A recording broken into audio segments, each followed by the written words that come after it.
আপনি কি জানেন, একসময় দুনিয়ার সবচেয়ে ক্ষমতাধর বাদশা ছিল ফিরাউন।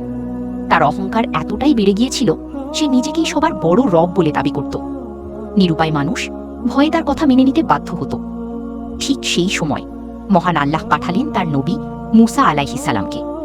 তিনি ফিরাউনকে সত্যের পথে ডাকলেন, বারবার বুঝালেন, আল্লাহর পবিত্র বার্তা পৌঁছে দিলেন। কিন্তু ফিরাউন সে অহংকারে অন্ধ হয়ে সবকিছু অস্বীকার করল, উল্টো জুলুম আরও বাড়িয়ে দিল। এরপর এলো আল্লাহর চূড়ান্ত হুকুম। মুসা আলাইহিস সালাম তার অনুসারীদের নিয়ে রওনা হলেন। সামনে বিশাল সমুদ্র, আর পেছনে ধেয়ে আসছে ফিরাউনের ভয়ঙ্কর বাহিনী। মানুষ আতঙ্কিত হয়ে বলল, এবার তো আমরা শেষ। কিন্তু মুসা আলাইহিস সালাম দৃঢ় কণ্ঠে বললেন, কখনোই না, আমার রব আমার সাথেই আছেন। তারপর এলো সেই অলৌকিক মুহূর্ত। তিনি তার লাঠি দিয়ে সমুদ্রে আঘাত করলেন, আর সঙ্গে সঙ্গে সমুদ্র দুই ভাগে বিভক্ত হয়ে গেল। মাঝখানে তৈরি হলো নিরাপদ পথ, আর সেই পথ দিয়ে সবাই পার হয়ে গেল। কিন্তু ফিরাউন এত কিছু দেখেও শিক্ষা নিল না। অহংকারে অন্ধ হয়ে সে তার বাহিনী নিয়ে সমুদ্রে নেমে পড়ল। আর ঠিক তখনই দুই পাশের পানি আবার এক হয়ে গেল।